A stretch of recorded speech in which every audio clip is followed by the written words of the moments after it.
Et bonsoir à toutes et à tous. Nous sommes ravis de vous retrouver sur la chaîne du Grand Changement. J'espère que vous allez bien, que vous vous portez à merveille. Je suis ravie ce soir d'accueillir notre experte Annelise Robert. Comment vas-tu?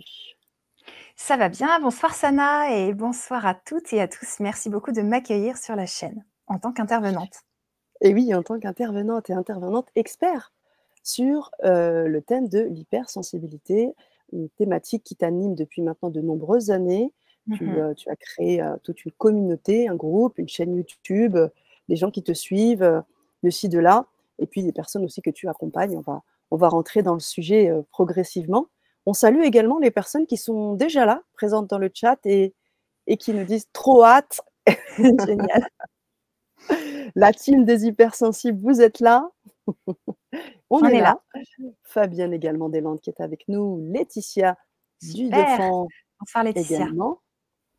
Et je crois une de tes personnes que que tu accompagnes. Tout C'est à ça, hein? fait, oui, tout à fait. Brigitte et Xavier qui sont avec nous. Ah, je suis contente qu'on ait également des hommes parce qu'effectivement, on a souvent beaucoup de femmes et les hommes sont bien évidemment les bienvenus. On est tous touchés d'une manière ou d'une autre par cette hypersensibilité. Bonsoir Solange et bonsoir Sabrina qui viennent de nous rejoindre tout justement. Alors, est-ce que, juste avant qu'on commence, Annelise, avant que tu nous Oui. parles d'hypersensibilité, que tu fasses ce pont entre le traumatisme en rayonnement et puis que tu te présentes aussi, hein, je t'ai brièvement présenté, j'aimerais juste savoir si tout est OK au niveau du son et de l'image, si tout est OK, cher hypersensible que vous êtes ou peut-être pas. Faites-moi un petit OK, comme ça je sais qu'on peut continuer cette Vibra conférence dans de bonnes conditions. Vinciane également de Belgique est avec nous qui nous salue. Super.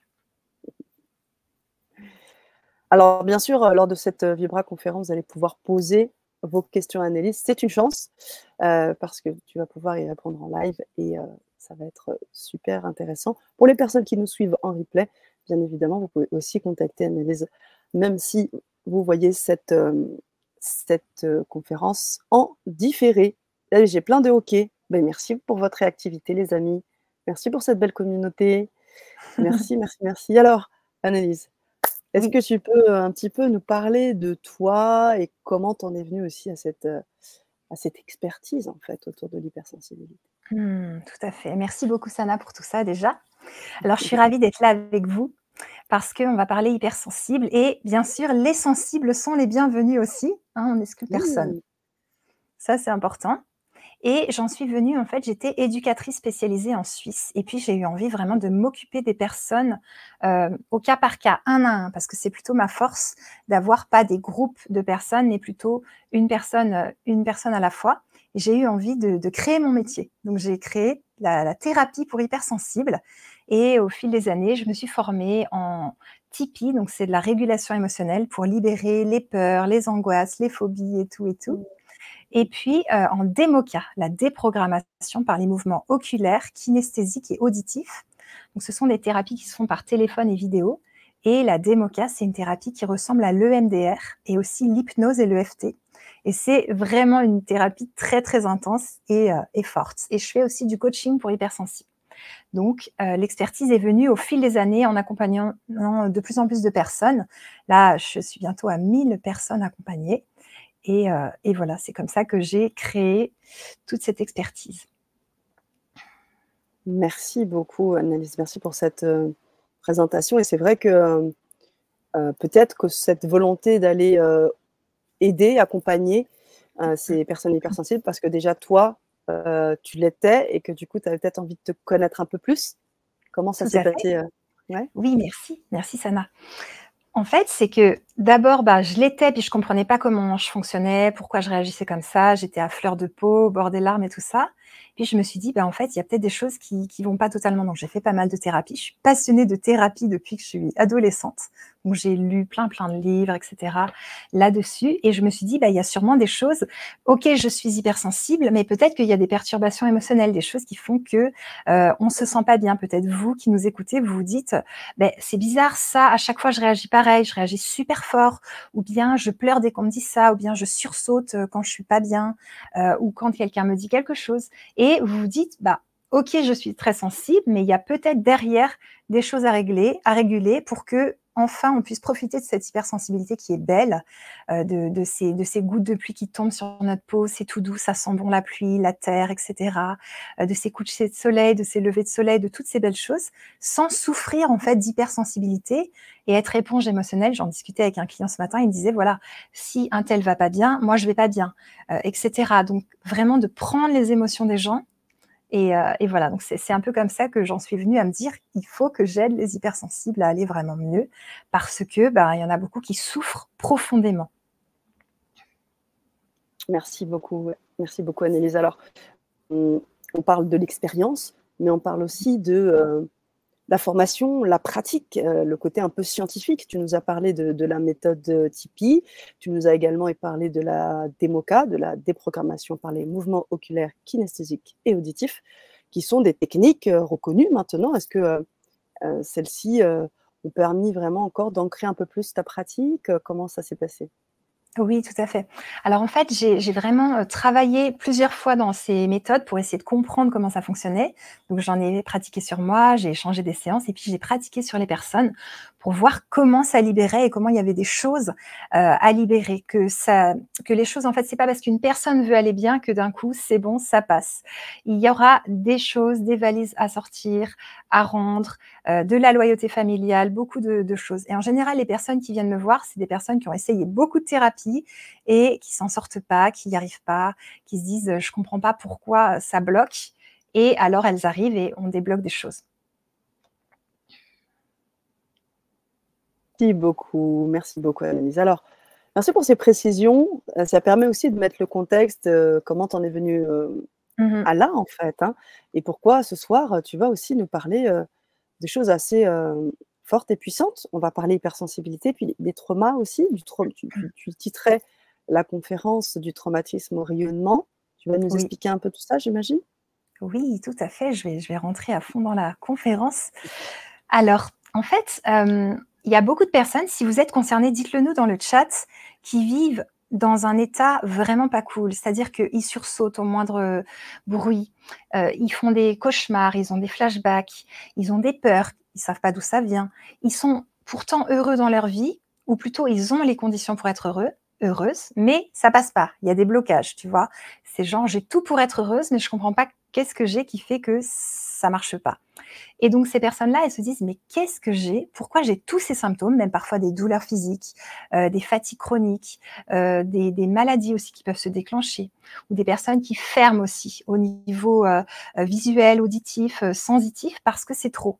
Ils ont trop de complications et tout. Et donc ça s'appelle le stress post-traumatique et ça va démarrer de là. Les gens souvent ne sont pas au courant qu'ils sont en stress post-traumatique et que il y a eu des traumas dans l'enfance qui n'ont pas été réglés ou dans l'adolescence ou l'âge adulte. Ça va les bloquer et ça va créer en fait un état qui fait qu'on ne peut pas être heureux à ce moment-là. On ne peut pas être bien dans ses baskets, on ne peut pas profiter de sa vie. Alors dites-nous peut-être si vous êtes concerné par ça, déjà de vous dire, je ne comprends pas ce que j'ai, mais c'est sûr que les symptômes que vous dites, je les ai. Alors, on va prendre un petit délai, tu sais comment ça se passe, le temps que les Mmh. personnes nous répondent. On a un message déjà de Lila qui nous fait savoir qu'elle pensait justement à Annelise ce week-end par rapport à l'hypersensibilité. Génial. Bon, bah, bienvenue Lila, c'est parfait. Et en fait, quand, on a des traumatismes, on pense que, tu vois, c'est l'histoire ancienne, on se dit: «Bon, bah, c'est bon, c'est fini» et cetera. Mais en fait, ça continue à déteindre sur le présent et ça empêche la personne d'aller bien dans son présent. Mmh. Donc la première étape, ça va être de traiter ces traumas parce que ces traumas, ils vont pas disparaître tout seuls. Ils vont continuer à teinter la vie de la personne d'une couleur et parfois, c'est pas la couleur la plus idéale pour être heureuse. Et pour traiter ces traumas, je vais aider la personne à passer par la case victime, pour Mmh. éviter qu'elle fasse une carrière de victime. Donc ça, c'est assez, étonnant, mais les gens qui ont vécu des traumas dans l'enfance, ils vont avoir tendance à, par leur longueur d'onde, ce qu'ils émettent, à encore revivre les mêmes traumas, tu vois? Comme si ça venait à eux comme des aimants. Mmh. Et ça, il va y avoir besoin de changer ça, changer ce qu'on envoie et ce qu'on attire et changer aussi nos attirances. C'est-à-dire que des personnes qui ont vécu, par exemple, des abus, elles peuvent des fois être attirées par, de nouveaux abuseurs ou des personnes un petit peu pas génial, et cetera, tu vois? Donc, Mmh. on va d'abord passer par la case victime, c'est-à-dire reconnaître l'enfant, l'adolescent ou l'adulte victime de quelque chose. Pour que la chose vraiment soit dite, Mmh. soit ancrée et qu'on passe Mmh. par cette case pour ensuite en sortir et justement la quitter. Parce que le problème, c'est aussi des personnes qui restent dans cet état de victime vraiment longtemps et qui n'arrivent pas justement après à prendre leurs responsabilités, à être heureux et heureuses. Donc d'abord, on va un petit coup dans la case victime pour stopper cette carrière de victime et se dire comment moi je vais sortir de ça. Je vais arriver à ne plus, tu vois, vivre cet aimant, cette attirance de j'attire et je reçois toujours la même chose pour les personnes.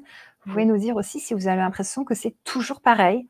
Vous attirez tout le temps le même type d'hommes, de femmes, de personnes et ça se passe pas bien, par exemple.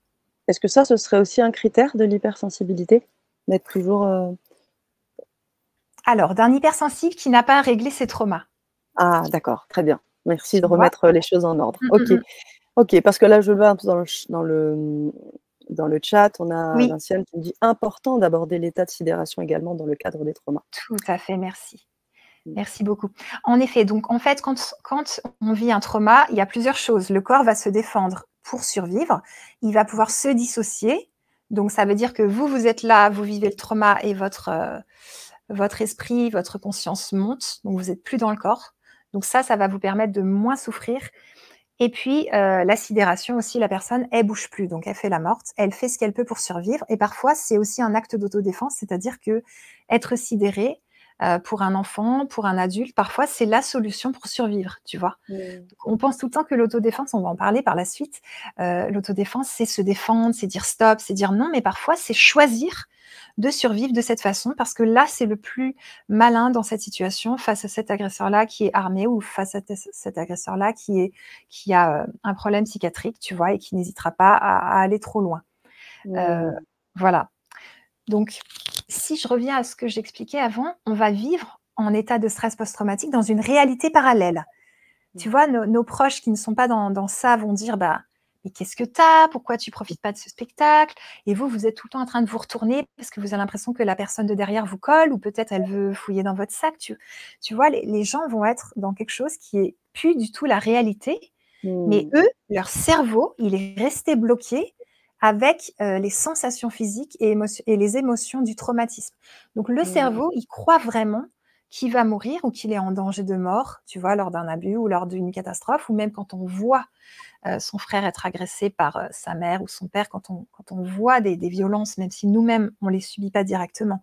Donc cet état, de monde parallèle, de réalité, ça va, gâcher la vie de la personne hypersensible parce qu'elle va se dire: «Mais c'est pas possible, qu'est-ce que j'ai? Pourquoi j'arrive pas à être bien? Maintenant je suis adulte, maintenant» mais elle est vraiment, donc pour résumer, dans une part blessée d'elle-même et on va parler aussi de l'enfant intérieur, ça peut même être dans son enfant intérieur, mais tu vois, dans cette part qui est totalement blessée, abîmée et elle est là. Sauf qu'elle est adulte, mais elle est là, tu vois? Donc Mmh. elle peut être dans une part qui a 8 ans et sauf qu'elle, elle en a, 50. Donc Mmh. ça cause des problèmes en couple, des problèmes dans la famille, des problèmes dans le travail, tu vois? C'est ça. Mmh. OK, merci. Alors je vais te laisser continuer parce qu'on a on a des questions, Oui! qui sont en rapport avec ce que tu disais, avec l'hypersensibilité ou avec le trauma. Donc on a, Annie qui nous dit: «Comment se libérer d'un trauma?» Est-ce qu'on peut peut-être répondre par la suite ou est-ce que peut-être continuer, Ouais, on va y répondre, mais je vais Ouais? aussi répondre, si tu veux, maintenant. Hem, pour se libérer d'un trauma, il va falloir le traiter. C'est-à-dire, il va Mmh. falloir replonger dans les sensations physiques et les émotions de ce Mmh. jour-là. Mmh. Parce qu'en fait, le corps, il s'est dissocié, il s'est sidéré, il a fait plein de choses, mais ces sensations physiques, ces émotions, elles tournent en boucle dans votre cerveau limbique, là, juste derrière vos yeux, et elles vous retraumatisent à chaque minute. Donc, si vous allez revisiter ça, donc la méthode Tipeee, ça marche bien, la Democa, ça marche très bien, le MDR, ça marche très bien aussi, l'hypnose, il y a pas mal de thérapies qui sont très efficaces pour aller revisiter les traumas, eh bien, votre corps va voir que ce n'est plus mortel. Et vous allez retraverser ça. Donc les émotions vont enfin, être revécues pour se libérer et s'en aller, en fait, se Mmh. classer et le Mmh. trauma, il est là, il était émotionnel, il était douloureux, il va se ranger dans la case souvenir qui ne fait plus mal. Donc vous allez pouvoir dire: «Bon, bah, quand j'étais petite, j'ai été agressée par une femme quand j'avais, 15 ans», par exemple, mais il y a plus d'émotion. Ça fait plus mal, ça serre plus, et vous n'êtes plus en danger et vous n'avez plus peur, des femmes qui ont, 30 ans de plus que vous et vous ne sentez plus que, quand il y a une femme de 30 ans de plus que vous, un peu dominante, elle prend le pouvoir sur vous et qu'elle commence à être, violente. Tu vois? Parce que ça peut être un rappel du trauma un peu Mmh. différent. Imaginons que cette Mmh. femme vous ait agressé physiquement et ben, en fait, ça va se faire dans le verbal qu'avec les femmes de 30 ans de plus, vous êtes hyper mal à l'aise et vous vous dites: «Mais qu'est-ce que j'ai qui cloche? Je suis super pas bien avec, cette personne. Pourquoi elle prend le pouvoir sur moi?» et tout ça. Donc Annie, pour se libérer d'un trauma, l'idée, ça va être de repasser par ses sensations physiques, et ses émotions en thérapie avec quelqu'un ou comme toi tu veux le faire, c'est chacun fait comme il veut et chacune. Et ensuite, ce trauma va se classer dans ton cerveau, dans la bonne case. Et à ce moment-là, tu seras libéré de ton trauma. La preuve que tu en es libéré, c'est que tu n'en souffres plus.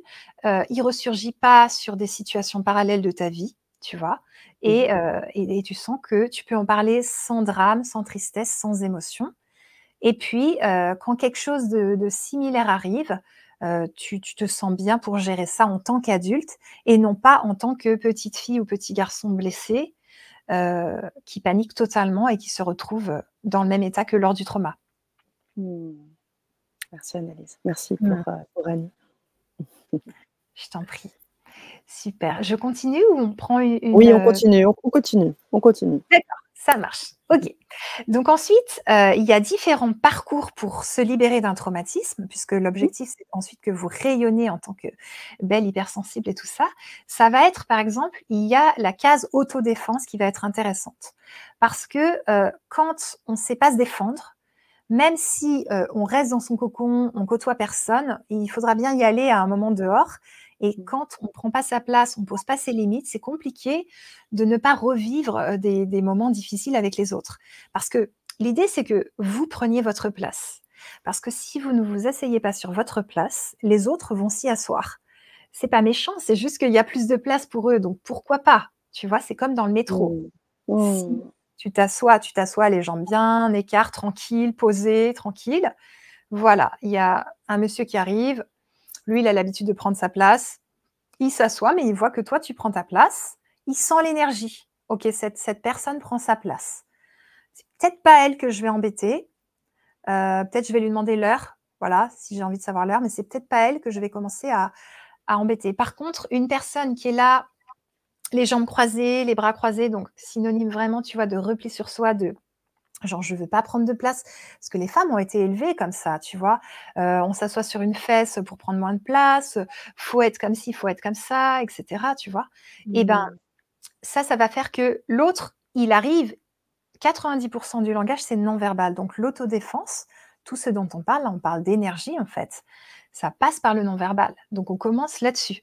Alors, ce qu'on envoie, c'est: «Je ne prends pas ma place, tu peux marcher sur ma place, je ne ferai rien, même je me pousserai encore plus». Donc Mmh. la personne, c'est ça l'énergie qu'on lui envoie. Donc lui ou elle n'a aucune, raison de s'empêcher, tu vois, de s'écarter, de poser presque ses sacs sur vos genoux, mais ça arrive, hein, quand on voit dans le métro des fois des gens qui se permettent de poser les sacs sur la personne d'à côté et la personne ne dira rien.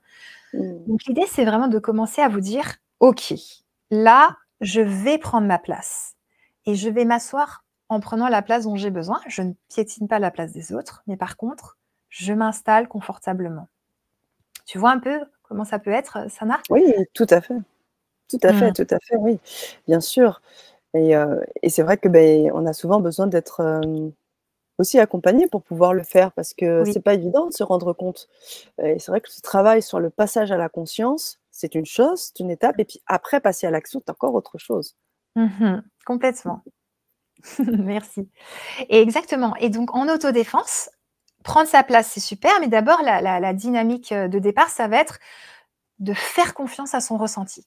C'est-à-dire que c'est pas à l'autre de vous dire, heu «Non, là, je te fais rien» ou et cetera. Si vous, ça vous dérange, vous avez le droit de le dire. Donc c'est pas l'autre qui décide si vous, ça vous touche ou pas, c'est vous qui savez. Et après, vous pouvez le dire sous forme de sentiment. Donc voilà, ça me dérange, ça me met mal à l'aise, ça me frustre, ça me fâche, et cetera.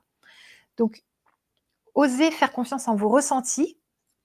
Super, génial. Ça va être la base parce que l'autodéfense, ça démarre par là. Si on vous dit: «Bah, voilà, va falloir que tu fasses ça, ça, ça pour te défendre», mais que la personne, elle dit: «Oui, non, mais moi, je sais pas quand mes limites sont dépassées», on en arrive aux signaux d'alarme. Donc là, Mmh. je vous donne un bon tips pour toutes les femmes qui nous écoutent. C'est plutôt pour les femmes, mais après les hommes peuvent y trouver des choses aussi. C'est le livre «Non, c'est non» de Irène Zeilinger, Zeilinger, qui est un livre d'autodéfense pour femmes qui donne beaucoup, beaucoup de choses. Je le fais lire en général à mes clientes hypersensibles pour les aider. Donc les signaux d'alarme. Donc est-ce que Sana, toi, tu connais tes signaux d'alarme quand tes limites sont dépassées? Crois pas. OK. Alors au niveau émotionnel, au niveau physique, au niveau mental, est-ce que par exemple toi, si quelqu'un dépasse tes limites, tu vas avoir le ventre qui serre ou tu vas transpirer ou tu vas commencer à avoir, le regard qui fuit? Est-ce que tu Ouais, vois un peut-être le regard qui fuit, ouais, peut-être. ouais, Mmh, d'accord. Donc peut-être ça. ça marche. C'est important de les connaître. Dans le livre, ils sont détaillés, vous avez plus qu'à les recopier et à souligner les vôtres. De connaître qu'est-ce qui se passe quand vos limites sont dépassées. Moi, je sais que, par exemple, je peux avoir une boule au ventre, je peux commencer à transpirer un peu plus, je peux avoir, tendance à fuir, plus avoir envie de regarder la personne, avoir envie de partir. Je vais avoir tendance à me prendre la tête sur la personne aussi, à penser beaucoup à cette personne, parce qu'en fait, elle transgresse mes limites, mais peut-être à ce moment-là, je m'en rends pas compte parce que la personne a dit: «Mais non, je suis cool, je suis tranquille». Elle a un discours, très chouette alors qu'en fait, quand je suis avec elle, je me sens pas bien. Donc la Mmh. base, ça va être de connaître vos signaux d'alarme pour pouvoir savoir quand vos limites sont dépassées physiquement, émotionnellement, psychiquement. Voilà. Est-ce que tu Oui. tu tu trouves que c'est clair? Oui, c'est très clair, hein, et tout à fait. On a d'ailleurs des commentaires qui vont aussi dans ce sens. Quand tu décrivais, je pense, l'histoire du métro et bien avant aussi, Mmh. Eva qui disait effectivement, et elle disait également qu'elle attirait des amitiés toxiques, hein. OK, je comprends. Ça va changer. Ça va changer. OK. Super. Alors on redemande le titre aussi. Alors ce que je vais faire, c'est que je vais te suivre, Oui. et je vais l'écrire directement, Irène, Z ensuite, EI EI, Linger. Linger. Voilà, Irène non, c'est non. Zeilinger et c'est le titre «Non, c'est non». Merci beaucoup. Voilà, puisqu'effectivement tu es aussi spécialiste en autodéfense. Oui, tout à fait, tout à fait. Et donc, ça va être important de vous dire: «Je suis importante. Sinon je pose pas mes limites, je suis pas importante, donc je suis importante» et ça, on va le voir sur la suite de la conférence, pourquoi c'est important que vous vous fassiez passer en priorité. Tu pourras me relancer Sana sur ça si j'oublie parce que c'est important, s'il te Oui, plaît. se faire Merci. passer en priorité. OK, Oui, ça tout à marche. fait. Merci et en fait, vous êtes la personne la plus importante au monde. Si vous ne vous défendez pas, si vous ne vous positionnez pas, ça va avoir des conséquences. Peut-être vous allez avoir une angine, peut-être vous allez avoir, une angine à streptocoque, blanche, carabinée pendant 15 jours, peut-être vous allez avoir, un lumbago qui va durer longtemps, peut-être vous allez avoir pire. Le corps va vous dire: «Je ne suis pas d'accord avec ce que tu fais» parce qu'on est sur terre, je crois, pour être soi et s'aimer, en fait et les autres nous aident à nous aimer et nous, on les aide à s'aimer. Et donc, on vit des choses pour arriver à s'aimer d'un amour inconditionnel et c'est presque parfois plus dur de s'aimer soi que d'aimer les autres et pourtant, quand on s'aime soi, les autres vont vraiment, nous respecter et nous aimer et ça, on va aussi en parler. Donc, je pensais peut-être donner un petit tips, d'autodéfense. Qu'est-ce que tu en dis, Sana? Oui, tout à fait. Heu, on a Diane également qui dit: «Je suis parfaitement tout cela. J'ai 53 ans et je souffre toujours». Mmh, je comprends Diane. Je comprends tout à fait. Effectivement, quand ça dure, c'est quand même assez difficile à quand les choses durent, depuis un certain temps, il y a une fatigue, Mmh. une usure, et puis surtout quand on est hypersensible, on a aussi cette envie aussi de s'isoler Oui. et donc difficilement entrer en contact avec les autres des fois, c'est compliqué quoi. Pas Mmh, toujours tout facile. à fait, tout à fait. Justement, j'ai une cliente, tu vois, qui est dans ce cas-là, elle se reconnaîtra, elle est découragée parce qu'elle a vu beaucoup de thérapeutes, elle a fait beaucoup de méthodes et c'est long et c'est lent parce que ça fait des années qu'elle vit tout ça, des choses compliquées pour elle et donc voilà, je parle aussi aux découragés, aux gens qui n'en peuvent plus. Il y a des solutions et l'idée, c'est que vous vous disiez: «Même si c'est à 10 je m'aime à 10 et je me prends la main à 10. C'est-à-dire que vous arrivez en thérapie pour dire: «Voilà, j'ai besoin d'aide, c'est vrai que je vais pas bien, je suis assez découragée, même beaucoup, mais j'ai une petite part de moi qui sait que, je peux m'en sortir et Mmh. qui va aider les autres parts de moi à s'en sortir» et c'est comme Mmh. ça qu'on va avancer ensemble parce que c'est important que le thérapeute, en fait, peut pas porter les personnes, mais par contre, il peut faire beaucoup sur les gens qui veulent s'aider et qui viennent demander de l'aide. Donc ça, c'est important à comprendre. Merci beaucoup, Mélisse. Alors les tips. Oui, les tips. Alors, en autodéfense, ce qui va être important, on va faire de l'autodéfense verbale là aujourd'hui. Un tips qui va être: quelqu'un vous dit quelque chose qui vous plaît pas ou vous fait quelque chose qui vous plaît pas et ça va ressembler à la communication, bienveillante, la communication non violente, mais c'est pas exactement ça. Parce qu'il y aura pas, il y aura pas une partie des 4 phrases. Mais ça va être: qu'est-ce qui se passe? Donc les faits. Donc on va prendre un exemple. Il y a votre patron, vous montez dans l'ascenseur et là, il vous fait, «Oh mais tu es mignonne toi, comme ça là». Sauf que vous, ça vous plaît pas, vous avez rien demandé qu'il vous touche la joue, et il se permet des choses, qui sont pas OK pour vous. Ça vous dérange en fait. À ce moment-là, vous avez serrage de cœur, serrage de ventre, crispation. Donc signaux d'alarme physiques qui sont enclenchés. Vous devez les connaître, donc ceux-là, c'est peut-être, les vôtres, mais en tout cas, c'est important de les connaître. Alors, qu'est-ce qu'on fait? On nomme ce qu'il se passe. Donc, si vous le tutoyez, votre patron, vous dites: Tu me pinces la joue» ou «Tu me touches la joue» si vous voulez pas, parce qu'il va dire: «Je te pince pas, exagère pas», enfin voilà. Donc vous pouvez faire: «Tu me pinces la joue». Donc les faits, observation claire de ce qui se passe, du style, «Tu mets la main sur, mes fesses», «Tu cries fort», par exemple quand c'est votre, conjoint ou conjointe, en couple. Et bien ensuite vous allez dire, ce que ça vous fait. «J'aime pas, ça me dérange, ça me met mal à l'aise, je me sens, heu, ça m'inquiète». Donc «Tu me touches la joue, ça me dérange, enlève ta main». Donc la troisième partie, c'est un ordre. C'est là où c'est pas de la CNV puisque là, on est dans un ordre, on n'est pas dans une demande et on n'a pas parlé de besoin.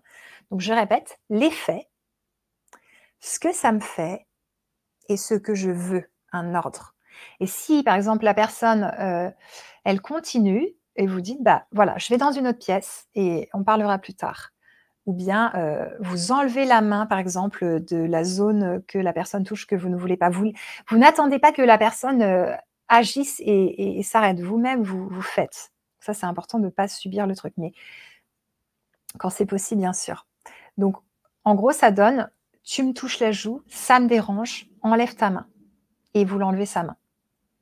Ça, c'est la technique des 3 phrases qui est bien expliquée aussi dans le livre Non, c'est non et qui permet de faire de l'autodéfense rapidement, dans n'importe quelle situation, à l'oral.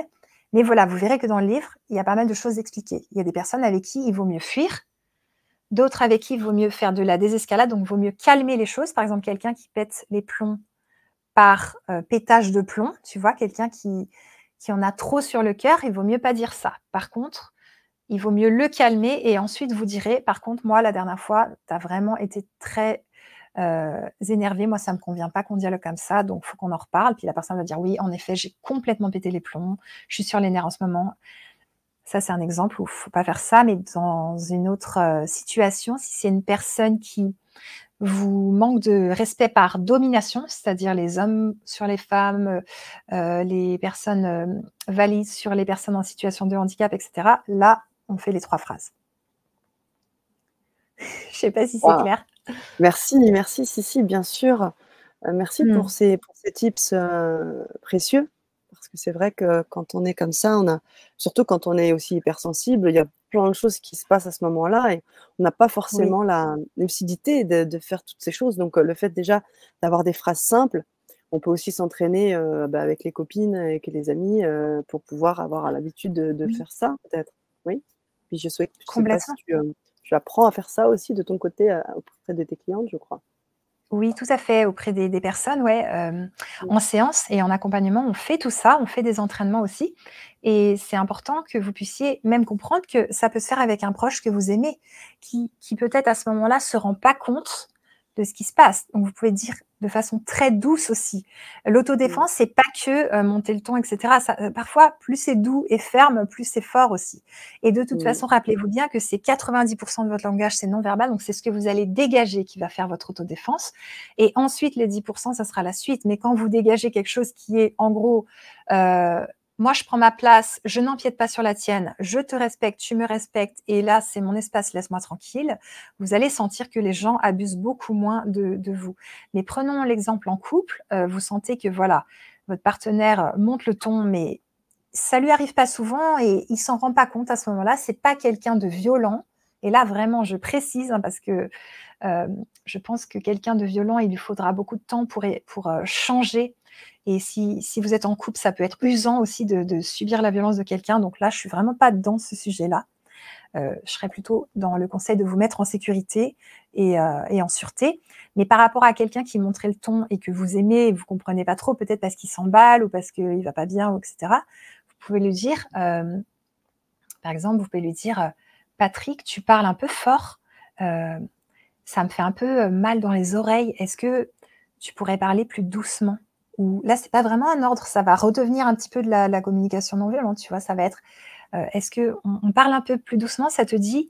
heu, Tu vois? Donc ça va être plus Mmh. doux.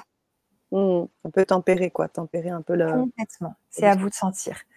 C'est Mmh. c'est pour ça, en fait, que je mélange l'autodéfense et la communication, non violente, parce que je trouve que ça Mmh. va vraiment bien ensemble. Mmh.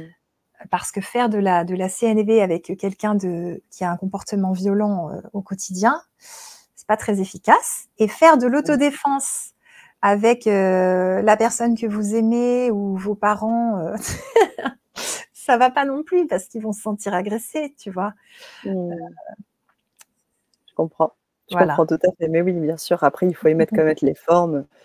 Mais c'est effectivement le mot autodéfense, il est très souvent utilisé en cas de d'urgence et de C'est ça. violence, Mmh. mais on peut aussi tout simplement l'autodéfense, c'est aussi quelque chose qu'on utilise au quotidien et Oui, donc avec nos personnes et après, les personnes qui nous entourent de manière à se faire, respecter aussi et ça là-dessus, je sais qu'on peut aussi compter sur toi. On a Diane ouais, justement qui nous écrit et qui nous dit oui. qu'elle cherche toujours une thérapie qui marche. Que c'est toujours pareil, que ce soit dans le couple, la maladie, alors elle ne sait pas quoi faire, qu'est-ce que tu pourrais répondre à Diane? Oui, alors moi je pense que, si tu es hypersensible, il y a vraiment un beau travail d'amour de toi à faire, mais d'abord ça commence par la libération des traumatismes parce que souvent les personnes, elles arrivent et elles disent: «Non mais moi je m'aime pas, de toute façon», tu Mmh. vois? Et elles sont encore dans ces traumas d'enfant, dans ces drames, dans ces parts blessées et en général, si tout va mal et si c'est très, très fort, Diane, c'est possible que tu sois dans ton enfant intérieur. Donc Mmh. là, j'en arrive sur, l'étape là de la conférence qui est l'amour de soi. Ça tombe bien, merci. Merci Sana et merci Diane. Hem Des fois, les gens, ils arrivent, ils me disent: «Mais Anélie, je comprends pas. Vraiment, je ne comprends pas pourquoi, je me retrouve dans cet état. J'ai tout pour être heureux. J'ai acheté une ferme, j'ai des lapins, j'ai des chevaux, mais ça va pas». Et ces gens-là, ils connaissent pas les différentes parts en eux. Donc ils sont souvent identifiés à leur part enfant intérieur et donc ils sont en train de revivre dans leur couple, au travail, avec leurs parents, leur état de petite fille ou de petit garçon ou de petite personne mal, tu vois? Hem Et ils comprennent pas pourquoi ils n'arrivent pas à reprendre le dessus dans leur vie. C'est parce que l'enfant, il a tellement souffert qu'il a besoin de s'exprimer et la personne, elle a besoin de se désidentifier de cet enfant-là, tu vois?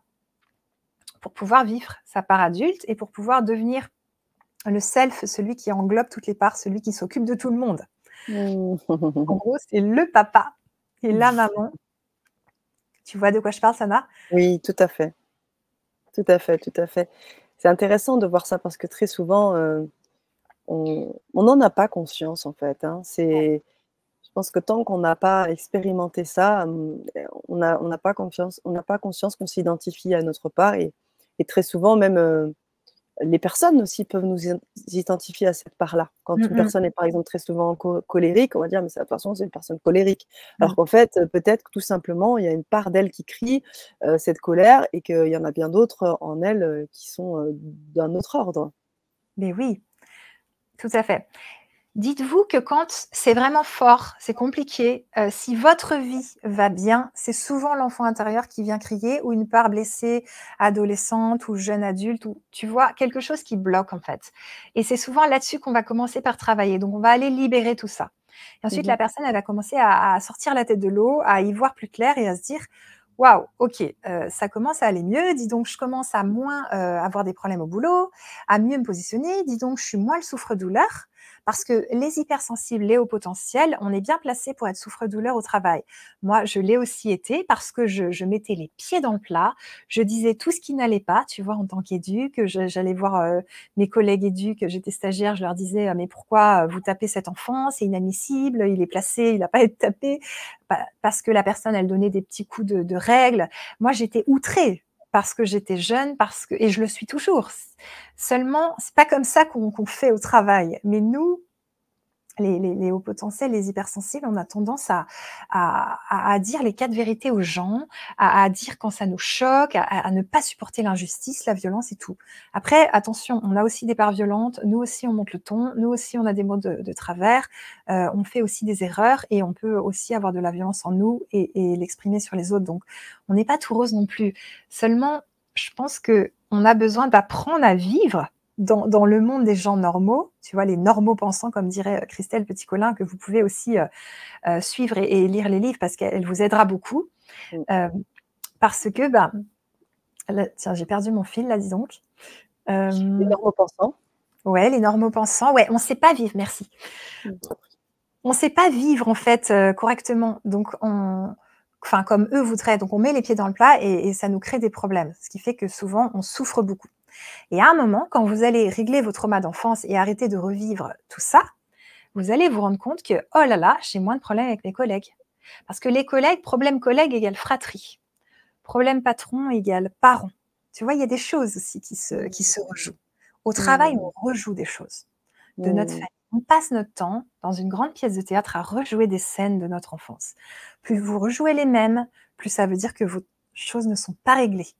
Et plus c'est, libre, plus vous sentez que vous créez, que c'est nouveau, que vous n'êtes pas enfermé dans les mêmes schémas qui se rejouent, plus ça veut dire que ça a bougé. Donc Mmh. ça va bouger, mais il y a besoin de faire quelques petits réglages pour que ce ne soit pas votre enfant intérieur, la petite Annelise, la petite Annie, la petite, Diane, qui Mmh. soit aux commandes du navire et qui soit en train, en fait, de foncer dans les icebergs, de de, de foncer dans les algues et d'enrouler l'hélice. Enfin, en fait, c'est pas à elle d'être aux Mmh. commandes, mais bien souvent elle y est.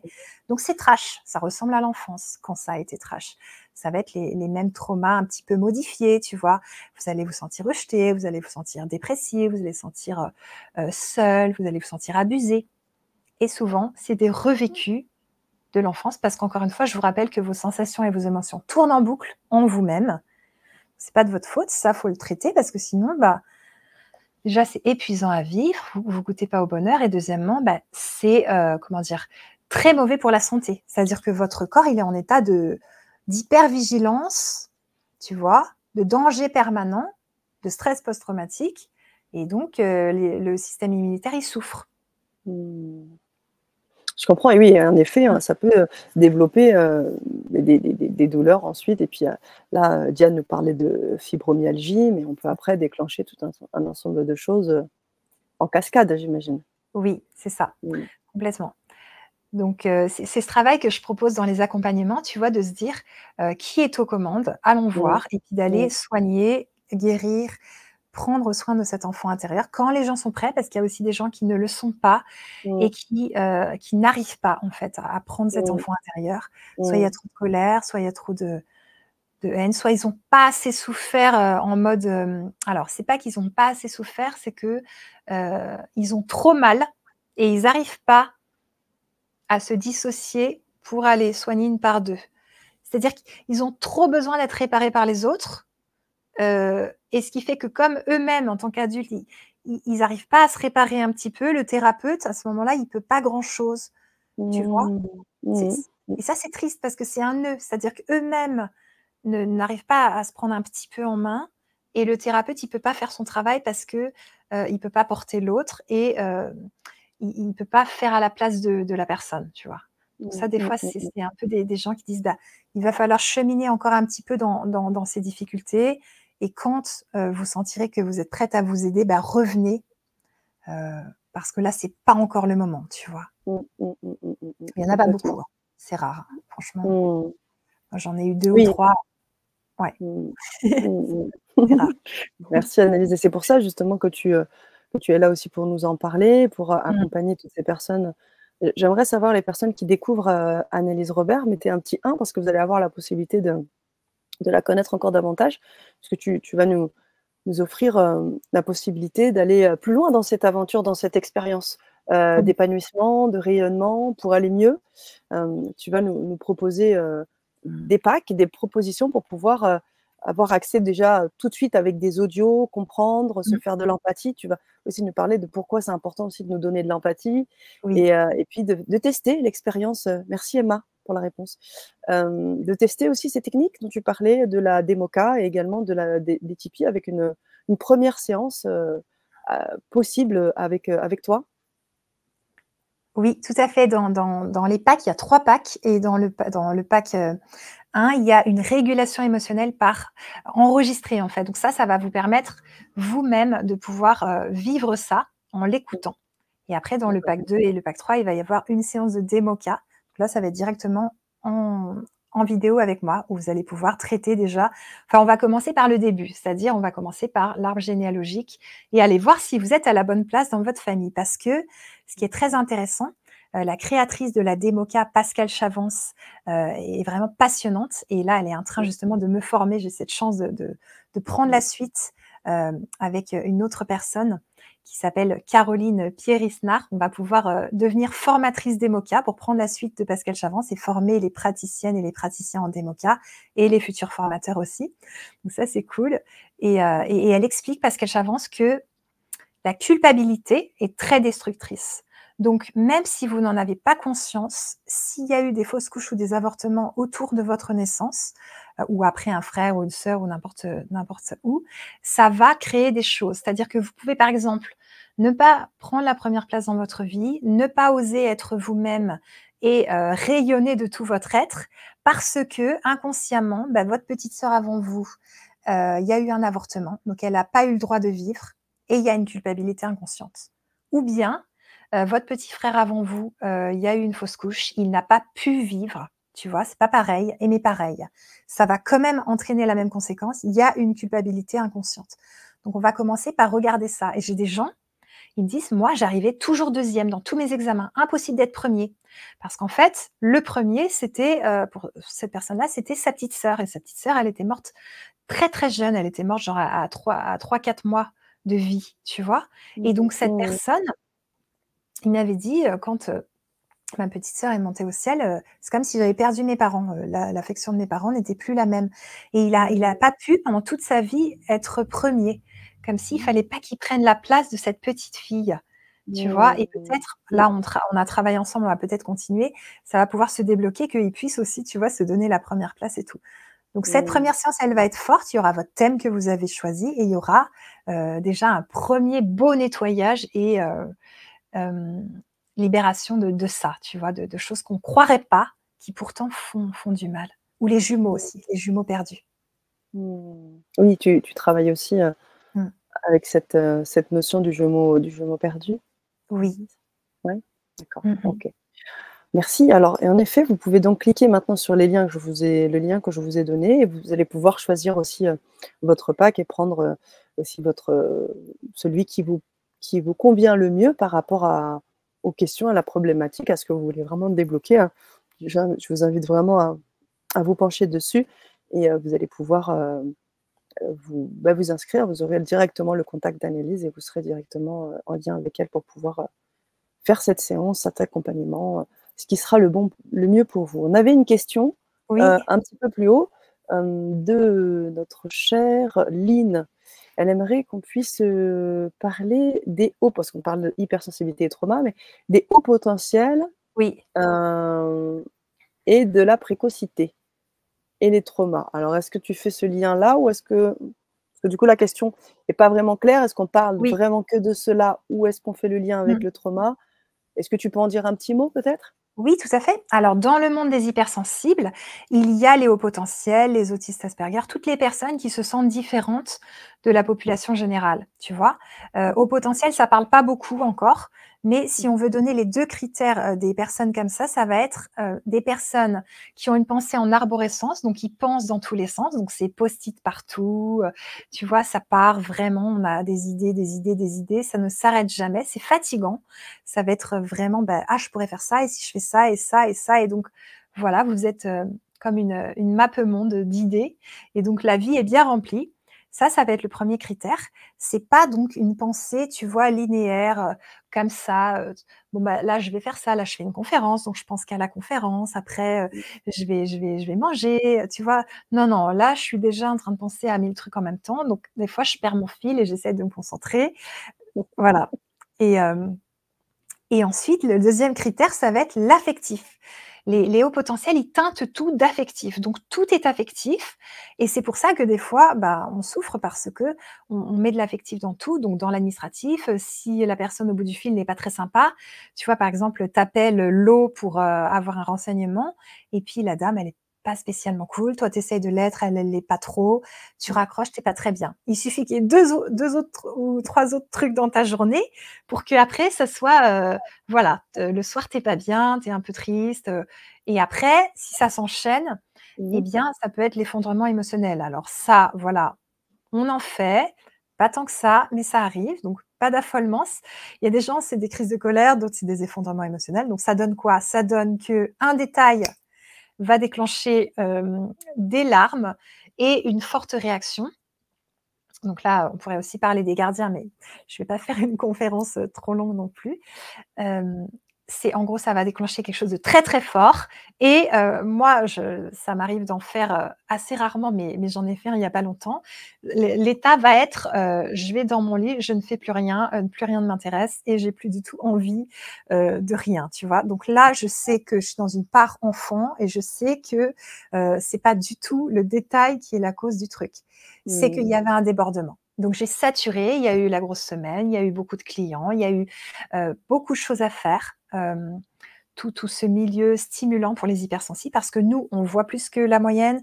Même si vous voyez mal, même si vous entendez mal, ça change rien. Vous entendez plus de sons, vous êtes plus fatigué, plus saturable et cetera. Et ben, ça fatigue et cette Mmh. saturation, si vous dosez pas, au bout d'un moment, ça sature et quand ça sature, au bout d'un moment, ça pète avec un détail qui crée un effondrement émotionnel.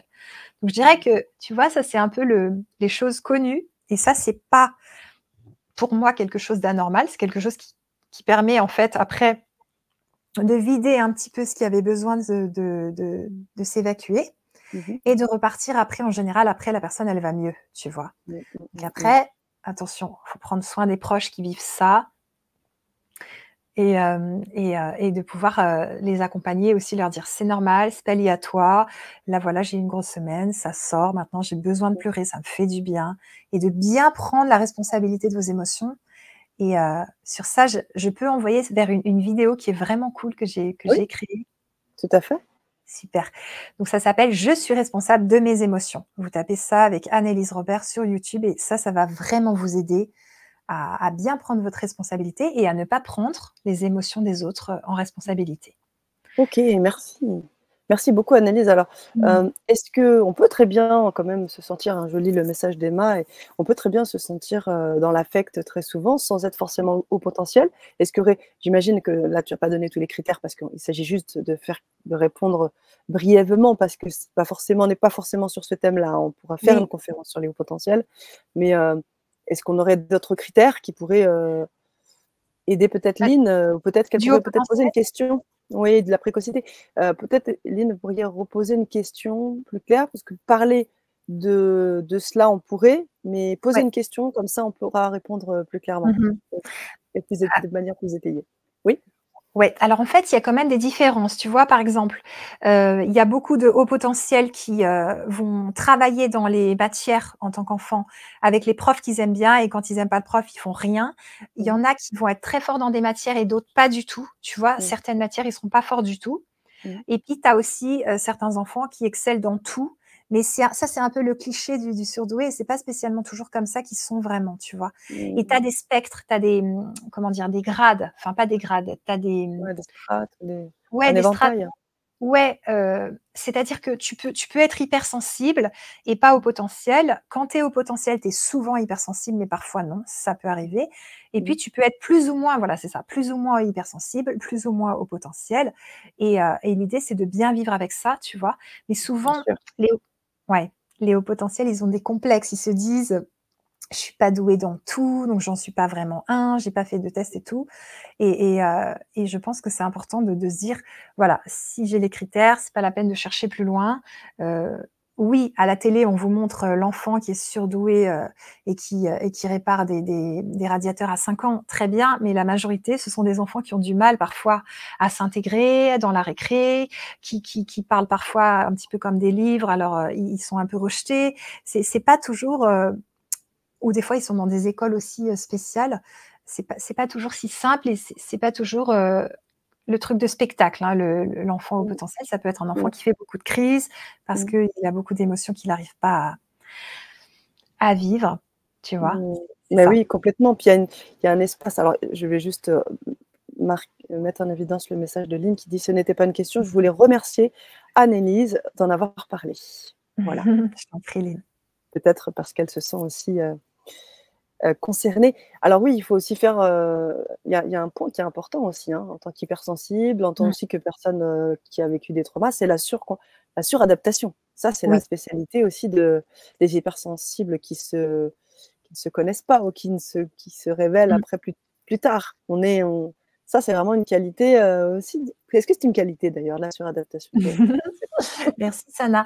Mais écoute, oui, c'en est aussi une, parce D'accord. que imagine tout ce que tu as pu développer, tout ce que j'ai pu développer, tout ce que les hypersensibles ont pu développer. Mmh. En se suradaptant, on a pu rentrer dans plein de milieux, on sait parler à tout le monde, on sait vraiment, tu vois? Tu vas avec des gens, qui sont en train de fumer, tu peux boum, tu fais le caméléon, boum, tu y es. Tu vas avec des gens qui aiment le métal, boum, tu fais le caméléon, boum, tu y es. Moi, Mmh. je sais que je peux parler à beaucoup de monde, ça peut très vite me passionner parce que j'ai un cerveau qui a envie d'apprendre. Donc se suradapter, ça a des avantages et puis au bout d'un moment, ça a aussi des inconvénients. C'est-à-dire que l'idée, c'est un peu mon thème sur l'amour de soi, c'est d'arriver à t'aimer et arrêter de te forcer. Donc te dire: «Bah, je vais commencer à m'aimer même si c'est qu'un petit peu, parce que qui va le faire sinon moi? Aujourd'hui, je suis adulte, donc c'est à moi de le faire et après je peux aller demander de l'aide auprès de thérapeutes ou d'autres personnes.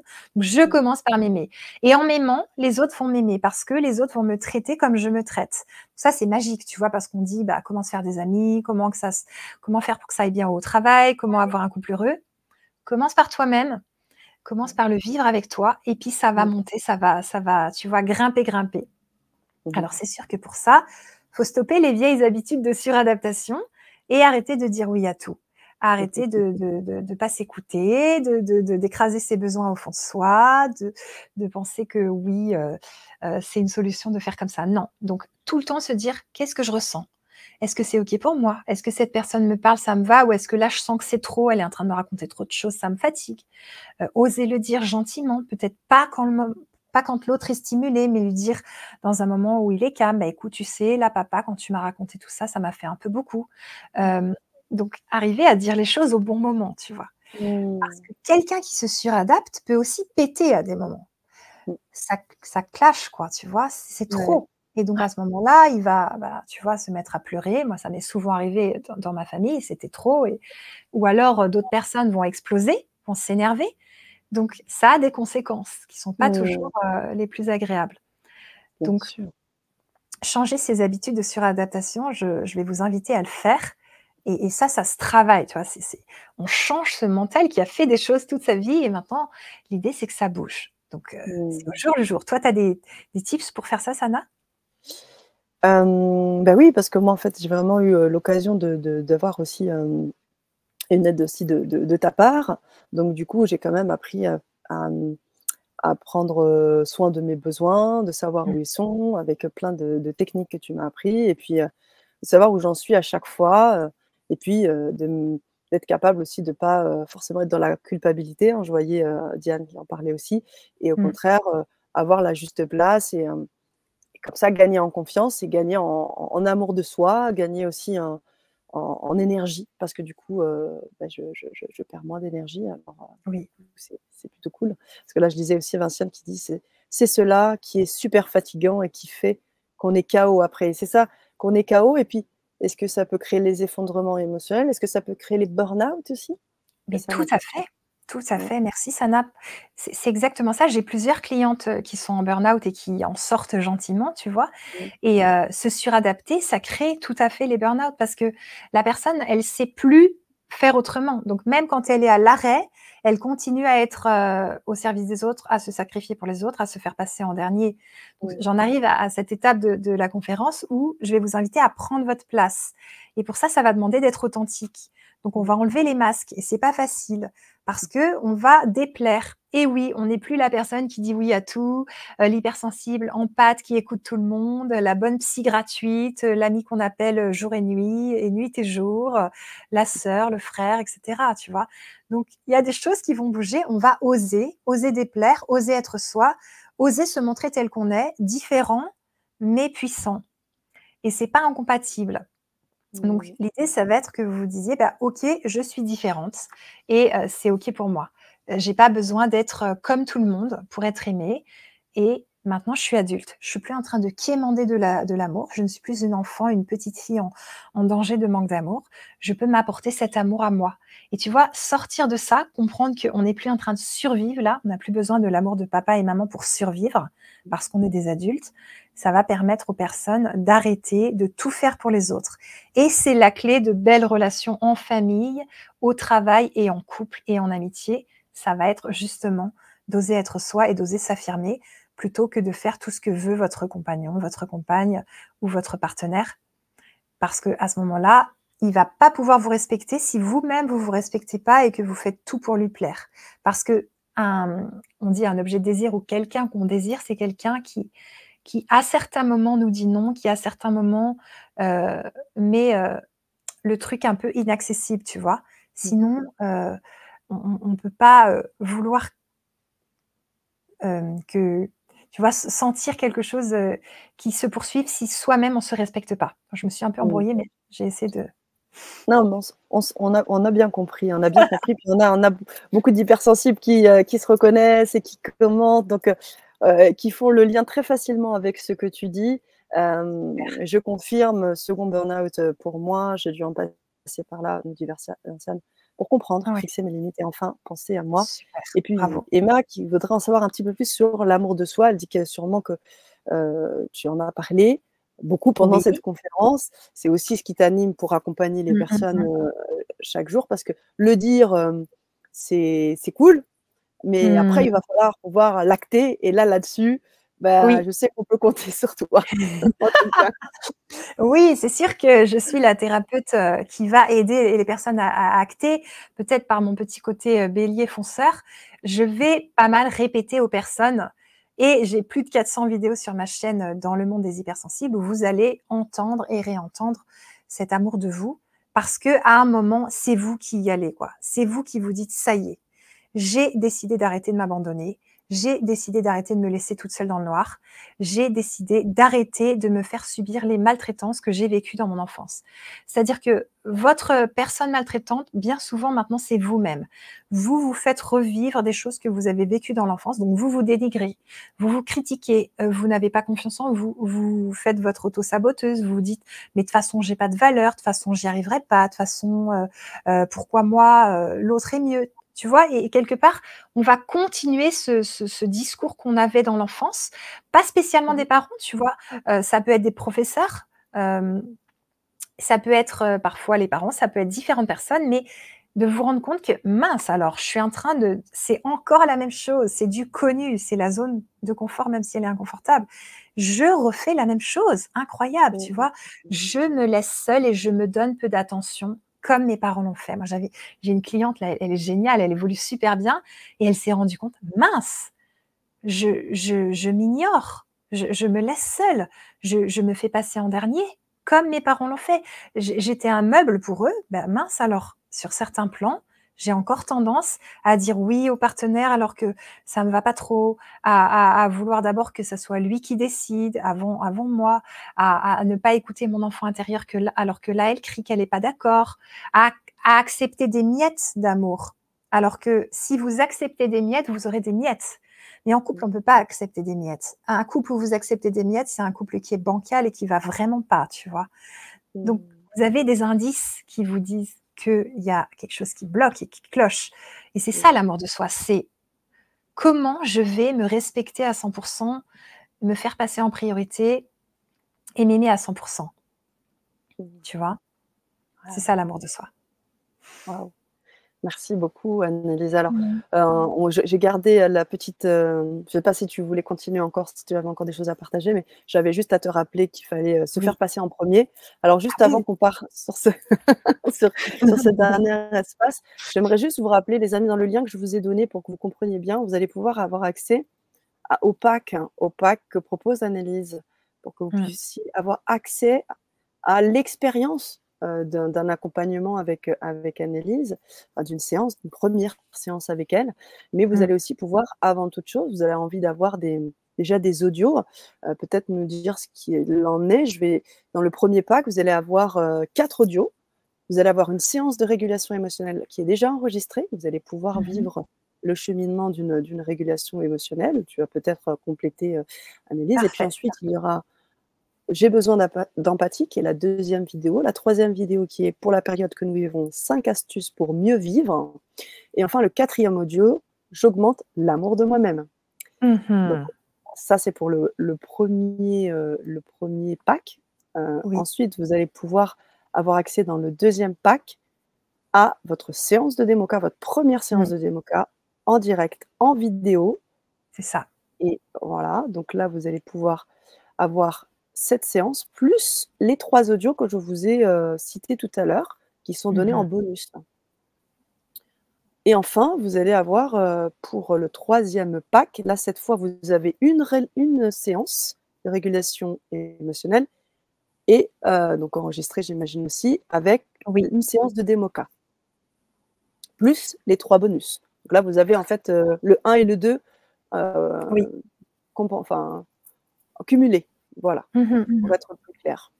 Voilà, donc vous avez toutes les explications dans le lien que je vous ai donné, vous souscrivez, vous faites le nécessaire et vous serez en lien avec Annelise pour, tester cette pratique. On n'a pas beaucoup parlé, même si on en a parlé un peu, mais de la démoca. Je vous Oui. invite vraiment à vous connecter à Annelise si vous avez envie d'en savoir plus parce qu'effectivement, tu prends la relève et Mmh. donc c'est quand même pas rien et donc Oui. là, on va pouvoir, tu vas pouvoir apporter un maximum de choses, un maximum de monde. Alors, se faire passer en première, qu'est-ce que c'est? Oui, merci Sana, merci pour ta mémoire. Je t'en prie. Hem, donc en fait, vous allez vous faire passer en première parce que si vous ne le faites pas, vous ne pourrez pas contribuer à nourrir les besoins des autres. Quand vous faites passer les besoins des autres avant vous, ça a des conséquences. On a parlé d'effondrement émotionnel, de crise de colère et ça peut être des fois de la violence contre les autres aussi ou Mmh contre mh. vous-même. L'idée, c'est de vous dire: «Je suis la personne la plus importante au monde et à partir de maintenant, je nourris mes besoins d'abord». On met d'abord le masque à oxygène dans l'avion sur soi et ensuite à son enfant ou à son proche ou au voisin pour l'aider. Donc si vous comprenez ça, vous avez compris beaucoup de choses. Je commence par nourrir mes besoins et ensuite je pourrai contribuer à nourrir les tiens si j'en ai l'envie, le choix, les moyens, tu vois? Donc ça a pas mal de critères tout ça.